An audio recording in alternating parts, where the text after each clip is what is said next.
Hello students, welcome to step up academy. मैं अंजलि सिंह कुशवाहा और मैं हूं आपकी बायोलॉजी ट्यूटर। आज हम स्टार्ट करेंगे क्लास 11th का चैप्टर नंबर 16 जिसका नाम है excretory products and their elimination.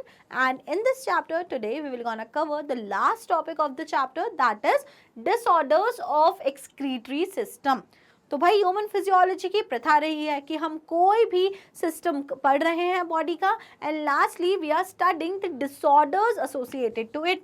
तो सिमिलरली हमें पढ़ने होंगे डिसऑर्डर्स ऑफ एक्सक्रीटरी सिस्टम। तो चलिए बिना टाइम वेस्ट करे स्टार्ट करते हैं और देख लेते हैं what are the various disorders which are related to excretory system. Number 1 we have uremia. Now what do you understand by uremia? Accumulation of urea in blood due to malfunctioning of the kidney। अब देखो, आप जानते हो कि urea के removal के लिए जो ऑर्गन रिस्पॉन्सिबल होता है वो होता है किडनी। यूरिया यूरिन के साथ में बॉडी से रिमूव हो जाती है। But if there is any abnormalities or if there is any malfunctioning in the kidney, kidney में कोई भी प्रॉब्लम आ गई है किसी भी टाइप का, तो उससे क्या होगा? उससे ये होगा कि जो यूरिया आपके ब्लड में है, द मेटाबॉलिक नाइट्रोजनस वेस्ट, वो बॉडी से एलिमिनेट नहीं हो पाएगा। और जब urea the metabolic nitrogenous waste blood से या बॉडी से रिमूव नहीं हो पाएगा, that condition is known as uremia. So what is uremia? Uremia is accumulation of urea in blood. Blood में यूरिया का एक्यूमुलेट हो जाना, that is known as uremia. और ये क्यों हो रहा है? Because there is some problem in the kidney. Kidney में कोई प्रॉब्लम है, ठीक है।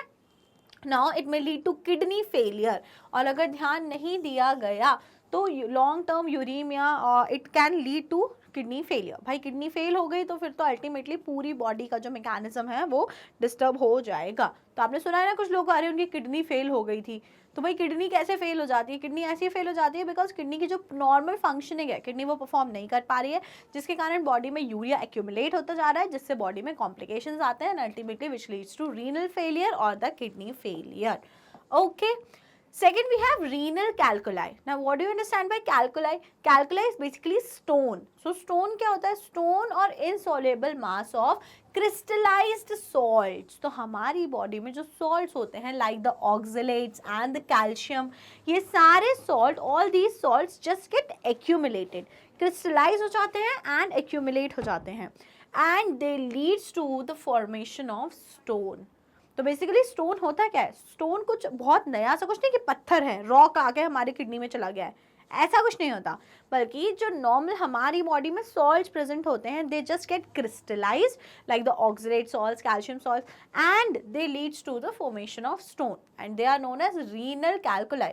तो आप ये जो देख रहे हो ना, दीज आर द स्टोन। तो स्टोन का साइज भाई वेरी करता है, it can be from few millimeters to very very long few centimeters, ठीक है। बहुत बड़े बड़े स्टोन्स से लेके बहुत छोटे छोटे स्टोन्स होते हैं और किडनी में अलग अलग साइड पे हो सकते हैं। Then we have glomerulonephritis. Now what do you understand by glomerulonephritis? It is the inflammation of the glomeruli. तो जो भी glomeruli है, आप जानते हैं glomeruli क्या होती है? तो glomeruli में कोई भी inflammation हो रहा है, ठीक है, कोई भी inflammation हो रहा है, that disease is referred to as glomerulonephritis। अब अगर आप देखो, सोचो क्या होगा अगर ग्लोमेरुलोनेफ्राइटिस हुआ है? तो अल्टीमेटली जीएफआर अफेक्टेड होगा, और जीएफआर अफेक्ट होगा तो उससे क्या होगा? जीएफआर अफेक्ट होगा तो बॉडी में पूरी मैकेनिज्म डिस्टर्ब होगी, रास मैकेनिज्म एक्टिवेट होगा, सब कुछ एक्टिवेट होगा। लेकिन अगर हमारी ग्लोमेरुलाई अफेक्टेड है तो अल्टीमेटली ब्लड फ्लो आप इंक्रीज नहीं कर पाओगे, और जिससे जीएफआर को आप नॉर्मल नहीं ला पाओगे। तो ग्लोमेरुलोनेफ्राइटिस से भी बहुत ज़्यादा सीरियस कॉम्प्लिकेशंस हो सकते हैं अगर टाइम पर उसको ट्रीट नहीं किया गया। तो होता क्या है glomerulonephritis? It is inflammation of the glomeruli. Okay, and lastly we have hemodialysis. तो भाई अब हीमोडायलिसिस जो है, it is not any disease, ये कोई बीमारी नहीं है, rather hemodialysis is a technique, it is a process of removal of urea in patients with uremia. अब कोई ऐसा पेशेंट है जिनमें किडनी की में कोई प्रॉब्लम हो गई है, किडनी फेल हो चुकी है, किडनी खराब हो चुकी है, मैल फंक्शन हो चुकी है, मतलब इन शॉर्ट ये कि किडनी अपनी नॉर्मल फंक्शनिंग परफॉर्म नहीं कर पा रही है और उस पर्सन को हो गया यूरेमिया। अब यूरेमिया है मतलब ब्लड में क्या है? There is urea in the blood, blood में यूरिया एक्यूमुलेट हो रही है। और आप जानते हैं अगर ब्लड में यूरिया एक्यूमुलेट हो रही है तो उससे बहुत ज़्यादा सीरियस कॉम्प्लिकेशंस हो सकते हैं। मतलब अब किडनी काम कर नहीं रही है, यूरिया एक्यूमुलेट हो रही है, आपको किसी भी तरीके से आपको ब्लड से यूरिया को रिमूव करना है। तो आपने ये फैक्ट बहुत ज़्यादा सुने होंगे, आपने बहुत कॉमन टर्म्स हैं कि यार मेरा फ्रेंड है, उसके पापा है, उसकी किडनी खराब है, उनकी किडनी ठीक नहीं है, काम नहीं करती, तो इसलिए उनका डायलिसिस कराना पड़ता है। क्या कराना पड़ता है? उनका dialysis. So the full term is hemodialysis. Hemo का मतलब होता है, heme word is related to blood, blood.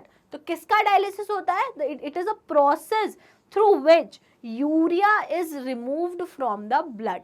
अब जो काम किडनी कर रही थी वो नहीं कर पा रही है, जो नेचुरली हमारी बॉडी में होता है, किडनी क्या करती है? यूरिया को रिमूव करती है ब्लड से और हम ठीक रहते हैं। अब ये प्रोसेस नेचुरली नहीं हो पा रहा है because there is some problem in the kidney, तो इसीलिए हमें इस प्रोसेस को आर्टिफिशियली कराना पड़ रहा है with the help of haemodialysis. कैसे होता है हीमोडायलिसिस? चलिए देख लेते हैं। हीमोडायलिसिस में क्या होता है, एक मशीन होती है proper, the proper machine is there, जिसके थ्रू क्या होता है, इस मशीन में क्या होता है, अगर आप देखो तो मशीन के पार्ट क्या होते हैं, द डायलिसिंग यूनिट और द आर्टिफिशियल किडनी। इस मशीन को क्या बोला जाता है? डायलाइजिंग यूनिट और the artificial kidney contains a coiled cellophane tube surrounded bye a dialysing fluid. आप ऐसे समझ लो, एक ऐसा कॉइल्ड ट्यूब होता है, ऐसा इस टाइप का कॉइल्ड ट्यूब होता है जो कि सेलोफेन का बना होता है, और इसके आसपास में यहाँ पे फिल्ड होता है बहुत सारा, यहाँ पे क्या फिल्ड होता है?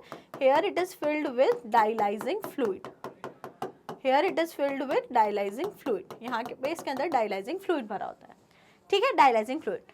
अब मैं बोलूँगी डायलाइजिंग फ्लूइड में क्या होता है, तो डायलाइजिंग फ्लूइड जो है, डायलाइजिंग फ्लूइड में वही सब कुछ होता है जो सारा कंटेंट होता है प्लाज्मा का, और या फिर मैं बोलूँ ग्लोमेरुलर फिल्ट्रेट का।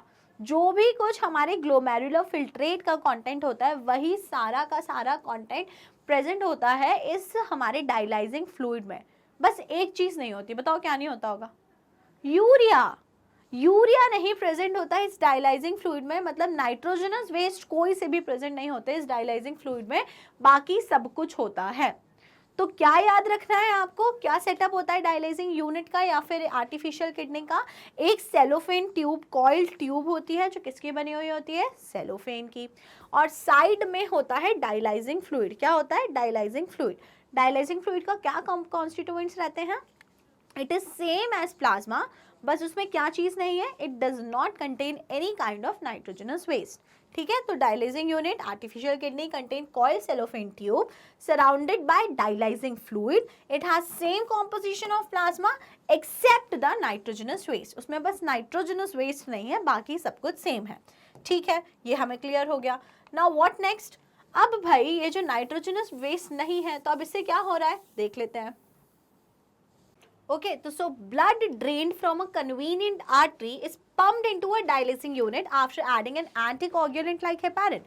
अब क्या कर रहे हैं? देखो ये पर्सन यहाँ पे लेटा हुआ है, क्या कर रहे हैं? दो इसमें आप देख रहे हो लीड्स लगाई गई हैं, आपको दो लीड्स देख पा रही हैं कि नहीं? वैसे दिख ही रही होंगी, यहाँ देख लो, यहाँ दिख रही होंगी। तो आपको एक रेड कलर दिख रहा है और एक ब्लू कलर दिख रहा है। जो रेड कलर से आपको दिख रहा है, this is the artery, this is the artery.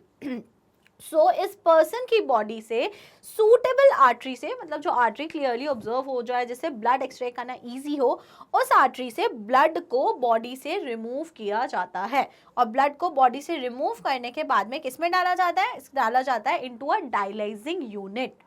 साथ ही साथ में ब्लड में ऐड किया जाता है एन एंटीकोगुलेंट हेपारिन। अब मन में क्वेश्चन आ रहा होगा कि मैम ये एंटीकोगुलेंट हेपारिन क्यों ऐड कर रहे हैं? आप सोचिए, अगर आपने ब्लड को निकाला तो ब्लड के अंदर क्लॉटिंग फैक्टर्स हैं। The clotting factors will lead to the clotting of the blood, blood में क्लॉट्स बन जाएंगे। अगर बॉडी से बाहर है, बॉडी से ब्लड अगर बाहर आ रहा है तो it will lead to the formation of clot. So इसीलिए उसमें हेपारिन ऐड किया जा रहा है ताकि ब्लड क्लॉट ना हो, क्योंकि अभी आपको ब्लड फिल्टर करके वापस से इस पर्सन को पहुंचाना है ना, परमानेंट थोड़ी निकाल रहे हो आप। सिर्फ आर्टिफिशियल किडनी में आप उस ब्लड को लेके जा रहे हो ताकि ब्लड से यूरिया रिमूव हो जाए, और एक बार यूरिया रिमूव हुई तो आप ब्लड को, क्लीन ब्लड या फिल्टर्ड ब्लड आप वापस से पर्सन की बॉडी में डाल दोगे। सो आपको पहली चीज़ क्या याद रखनी है? आपको पहली चीज़ याद रखनी है, ब्लड को जब बाहर निकालते हैं तो it is extracted out from a artery. हम एक आर्टरी से ब्लड को एक्सट्रैक्ट करते हैं। क्या ऐड करते हैं उसमें? एंटीकोगुलेंट ऐड करते हैं, जनरली हेपारिन। नाउ सारा का सारा ब्लड किस में चला गया? डायलाइजिंग यूनिट में चला गया। अब क्या होगा आगे? अब ये जो डायलाइजिंग यूनिट है, the porous cellophane membrane of that tube allow the passage of molecule based on concentration gradient. अब मैंने क्या बताया था अभी आपको, ये जो डायलाइजिंग यूनिट होती है इसमें सेलोफेन ट्यूब्स होते हैं, सेलोफेन वॉल्स होती है ना, कॉइल ट्यूब होती है जिसकी वॉल जो है वो सेलोफेन की बनी हुई है। सेलोफेन में होते हैं छोटे छोटे पोर्स, और जो बाहर डायलाइजिंग फ्लूइड है उसमें क्या है, डायलाइजिंग फ्लूइड में वो सब कुछ है जो प्लाज्मा में होना चाहिए एक्सेप्ट नाइट्रोजनस वेस्ट।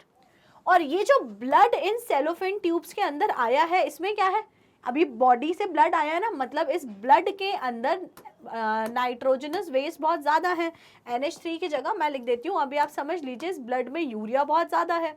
और जो बाहर फ्लूइड है, the fluid outside which is the dialysing fluid, इस फ्लूइड में यूरिया बिल्कुल भी नहीं है।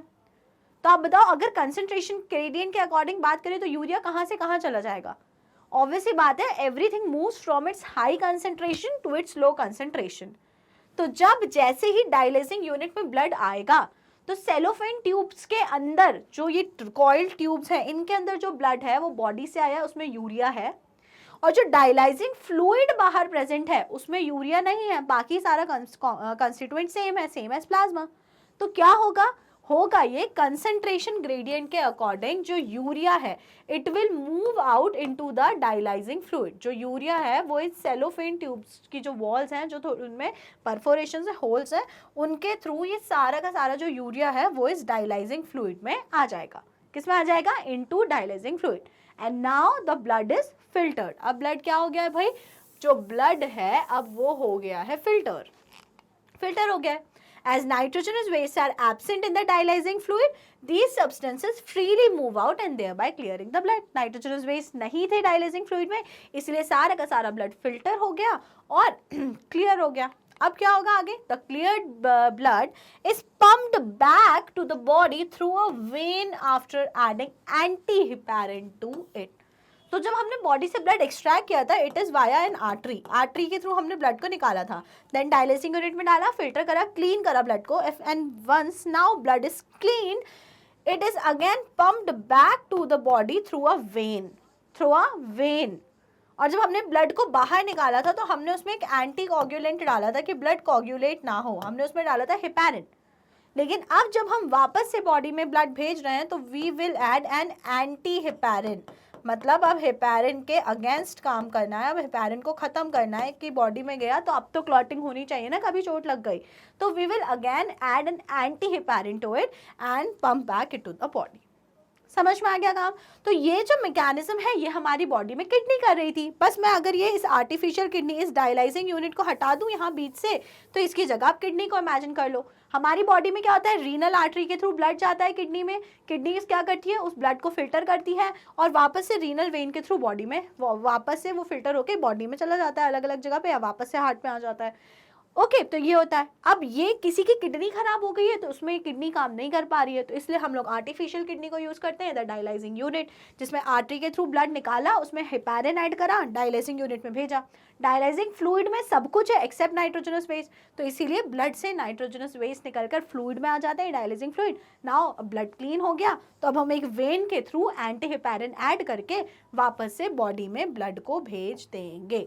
This is the whole concept of antiheparin. Okay, it is the ultimate method in the correction of acute renal failure. A functioning kidney is taken from a donor. तो ये क्या है भाई? ये फाइनली किडनी डोनर है, मतलब kidney को donate कर दिया, अब किडनी रिप्लेस करती है।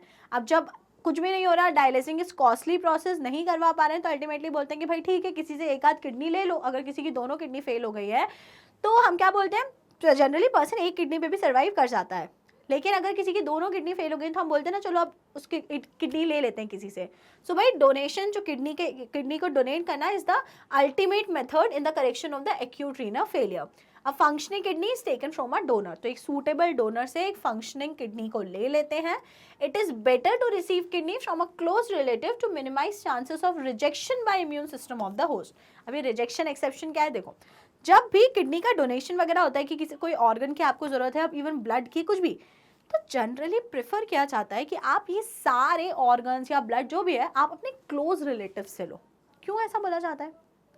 बिकॉज आप में और आपके क्लोज रिलेटिव में बहुत हद तक जेनेटिक सिमिलैरिटीज होंगी, और जब जेनेटिक सिमिलैरिटीज होंगी तो देयर आर लेस चांसेस कि हमारा इम्यून सिस्टम उस चीज़ को रिजेक्ट करे। एक्चुअली होता क्या है, हमारा इम्यून सिस्टम जो, अभी आप इतना ही समझो, हमारा जो इम्यून सिस्टम ना बहुत स्मार्ट है, उसको समझ आता है कि ये हमारा है, ये हमारा नहीं है। तो जब हमारी किडनी हमारी बॉडी में थी, ठीक है, सब कुछ बढ़िया चल रहा था। अब इनकेस हमारी किडनी खराब हो गई, हमको किसी और से किडनी लेनी पड़ी। अब जैसे ही किसी और की किडनी हमारी बॉडी में आएगी, हमारा इम्यून सिस्टम बहुत स्मार्ट है, वो बोलेगा ये मेरी किडनी तो नहीं है। तो इम्यून सिस्टम अपनी एक्टिविटी से उस पर्टिकुलर ऑर्गन को रिजेक्ट करने की कोशिश करता है, ठीक है। और जनरली मतलब मोस्ट ऑफ द टाइम जो ट्रांसप्लांटेशन होते हैं, किडनी ट्रांसप्लांटेशन, लिवर या कुछ भी ट्रांसप्लांटेशन होते हैं, वो जनरली फेल इसलिए होते हैं 99% ऑफ द टाइम, बिकॉज वो ऑर्गन बॉडी रिजेक्ट कर देती है, हमारा इम्यून सिस्टम वो ऑर्गन को रिजेक्ट कर देता है, इट डजंट एक्सेप्ट। तो इसीलिए एडवाइस किया जाता है हमेशा कि whenever you need any organ और एनी ट्रांसप्लांटेशन, हमेशा आप अपने क्लोज रिलेटिव्स को प्रेफर करें उस चीज़ के लिए। ओके, समझ आया? So this is everything about disorders of excretory system and this is everything for this chapter. So here we are done with this particular topic and this chapter. इस topic में कोई doubt है या पूरे chapter में कोई doubt है, कुछ भी समझ में नहीं आया है, तो फटाफट से अपने डाउट्स को भैया पूछ लो। और सब कुछ समझ आ गया, मज़ा भी आ गया और अच्छा भी लग गया, तो फिर जल्दी से वीडियो को कर दो लाइक और स्टेप अप अकेडमी को कर लो subscribe. Thank you and keep watching.